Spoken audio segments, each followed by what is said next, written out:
Alors, bonjour tout le monde! Allô! C'est tellement harmonieux, j'aime ça. Alors là, la première chose qui est écrite ici dans ma chronique est écrit « En crise, 2 points ». Je vais vous dire pourquoi la fille était fâchée. Parce que moi, le 4 novembre, donc la fin de semaine dernière, je suis allée... Novembre. Oui, le 4 novembre. Le 4 novembre. J'ai-tu dit le 4 novembre? C'est une blague, continue. Non, il a essayé de faire une blague sur ce Ouais, que tu rapidement. venais Ah, ouais. de dire. On en parlera en micro. OK, parfait, on n'en parle plus, parfait. Fait que le 4 novembre, il y a eu une grosse manifestation pour un cessez-le-feu en Palestine et aucun média n'a couvert ça. Moi, j'étais là. On était environ 25 000 personnes. Je ne sais pas si vous en avez entendu parler. En avez-vous entendu parler? Non? Bon, ben c'est ça.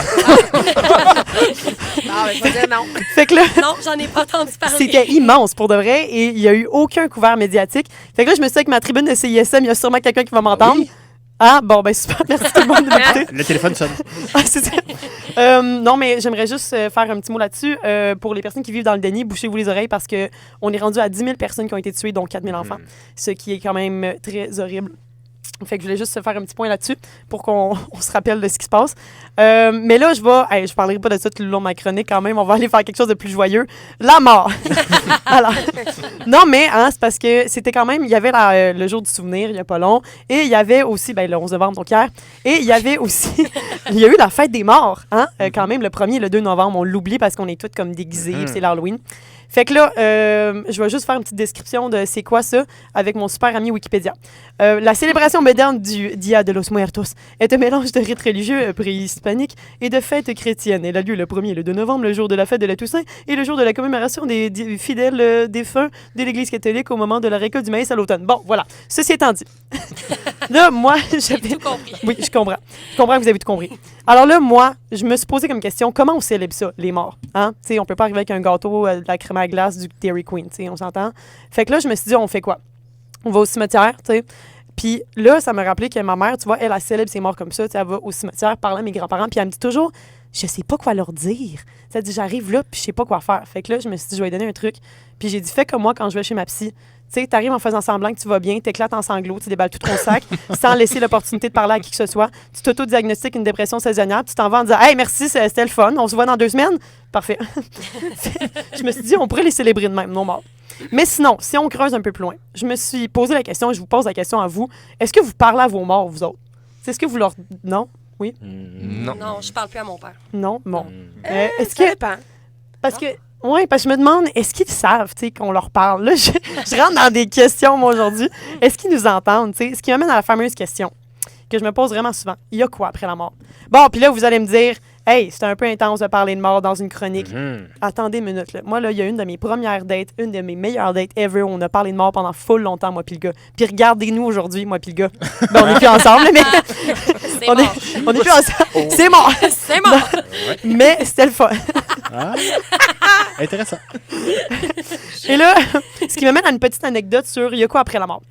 Parce que moi, l'an passé, quand je suis déménagée dans Villeray, j'ai croisé une de mes grands-tantes. Tu sais, le genre de grand-tante que tu croises juste dans des funérailles. Et Oui. là, je me suis dit, c'est quoi les odds de la croiser sur ma rue quand je viens de déménager, tandis que je la vois jamais? Et là, elle m'annonce qu'elle est médium. Tu sais, elle me prend par les mains, là, puis elle est comme moi, Béatrice, je suis médium. Fait que là, je suis comme, OK. Puis elle me dit, ton grand-père, là, il est encore dans la salle d'attente. Puis là, je me suis dit, bon, c'est qui le cave dans la famille qui a oublié les cendres de mon grand-père dans une salle d'attente? Là, elle me dit non, mais il est pas capable de faire le move encore puis de passer de l'autre côté.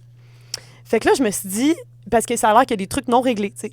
Et là, je me suis dit, mais c'est normal, tu sais. Je me dis, il y a sûrement plein de monde, tu sais, qui s'en vont pour mourir puis qui ont pas réglé leurs affaires, tu sais. Je me dis, il y a tout tant de gens que ça qui meurent puis qui sont comme, oui, moi, je suis en paix avec tout.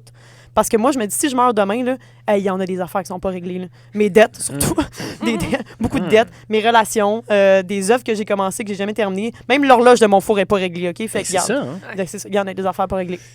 Fait que là, si on croit à ça, qu'il y a une salle d'attente, après la salle d'attente, il y a quoi? La libération, le paradis, l'enfer, une autre salle d'attente, Woodstock 99 en boucle. Fait que finalement, ça brûle, c'est un enfer. Mais moi, personnellement, j'aime croire qu'on se réincarne, OK? Et je pense ça surtout parce que c'est plus facile de dire ça que tu sais, qu'il y a autre chose après. Comme ça fait moins peur. Hein? Ouais. Et là, j'aimerais vous parler d'un documentaire super intéressant. Ça fait déjà 4 minutes que je parle, super. Ça s'appelle Surviving Death sur Netflix. Je sais pas si vous avez écouté ça. Non. OK, ça parle de mort. À la Ah fin, ouais. Surprise. à la fin, il y a un épisode qui parle de réincarnation. Et là, c'est vraiment des enfants qui disent qu'ils se souviennent de leur nom, de leur ancienne vie, puis tout. Puis c'est des enfants avant 5 ans, parce qu'après 5 ans, ta mémoire se reconstruit, comme, en tout cas. Ouais. Et là, fait que ça, puis c'est un enfant, mettons, qui connaît comme tous les avions de chasse et tout, parce que dans son ancienne vie, il est mort dans un crash d'avion parce qu'il était pilote d'avion durant la guerre. Hein? C'est quand même fou, pareil. Mais là, on y croit-tu? C'est ça la question. On y croit-tu? Mais, tu me regarde avec des yeux. Là. Fait que là, si on croit à toutes ces théories-là, ça veut dire qu'il y a des gens, il y a des gens entre nous qui sont comme à leur 20e vie ou à leur première, donc là, qui ont déjà des bagages d'ancienne vie. Puis là, ça ferait du sens à ce moment-là, tu sais, avec des personnes que tu rencontres des fois, puis t'es comme, hey, on a l'impression de se connaître depuis toujours. Tu sais, je sais pas si vous avez déjà vécu ça. Ouais, ça m'est déjà arrivé, ouais. Ouais, c'est spécial quand même, mais moi, j'ai eu ça justement avec quelqu'un que j'ai rencontré, puis qu'on avait l'impression de se connaître depuis 20 ans. C'était fou, c'était super naturel, puis regarde-nous aujourd'hui, moi puis lui. Bon, on est plus ensemble. C'est ça. C'est mort. On a parlé C'est de mort mort. pendant un bon. C'est mort, c'est mort. C'est mort. Mais c'est C'est quand même mort. spécial. Et là, ce que ça voudrait dire aussi, c'est que l'expression vieille âme vient prendre tout son sens. Parce que, tu sais, quand on dit à quelqu'un qui a une vieille âme, là, parce que moi, j'ai rencontré quelqu'un aussi qui vivait dans une autre époque. Non, pour vrai, ce gars-là, il se levait, il écoutait du Richard Desjardins, il allait juste dans des tavernes qui étaient écrites Bienvenue aux dames. Puis il s'habillait comme un vieux monsieur. Bon, OK, fine, je datais un sugar dad, là. Ouais, c'est ça. C'est pas- c'est pas- Ma mère a dû m'écouter pour faire bon, qu'est-ce que j'ai fait avec mes enfants? Ouais. Non, c'est pas vrai.